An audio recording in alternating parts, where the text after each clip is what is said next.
इन gets की अहमियत के हवाले से तो बहुत ज़्यादा है। अगर एक और आप देख लें तो अगर आप इस गेट के टॉप पे जाएं तो सारा शहर आपके बिल्कुल नीचे आ जाता है। आप कोई काफिले कहीं से आ रहे हों या कोई स्ट्रेटजिकली या किसी तरीके से डिफेंस के हिसाब से अगर इसको यूज़ करने के हवाले से देखा जाए तो ऊपर से जाके हर चीज़ को देखा जा सकता है।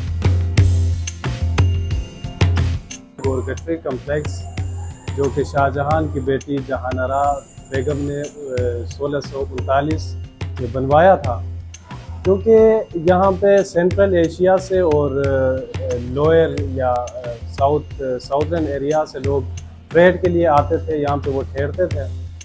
जिस सराय में आप खड़े हैं गोरगट्टी, इसको दो दर्ज सराय का नाम भी दिया जाता है, क्योंकि यहाँ के एक वेस्टर्न एक ईस्टर्न दो गेट्स हैं। इस वजह से जिस गेट पे आप खड़े हैं इसको हम वेस्टर्न गेट के नाम से इसको जानते हैं, और इसकी एक अहमियत इसलिए भी इसकी बढ़ जाती है क्योंकि सिख दौर में जो गवर्नर था एक अबू तबेला साहब, वो यहाँ पे क़याम पज़ीर थे, अपनी फैमिली को लेके यहाँ पे रहते थे।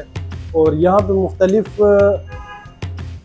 जैसे वो अपने जो ड्यूटीज़ थे वो देते थे, लोगों से मुखातिब होता था, उसकी फैमिली यहाँ पे रहती थी, तो इस वजह से इसकी कुछ ज़्यादा अहमियत है as compared to eastern gate.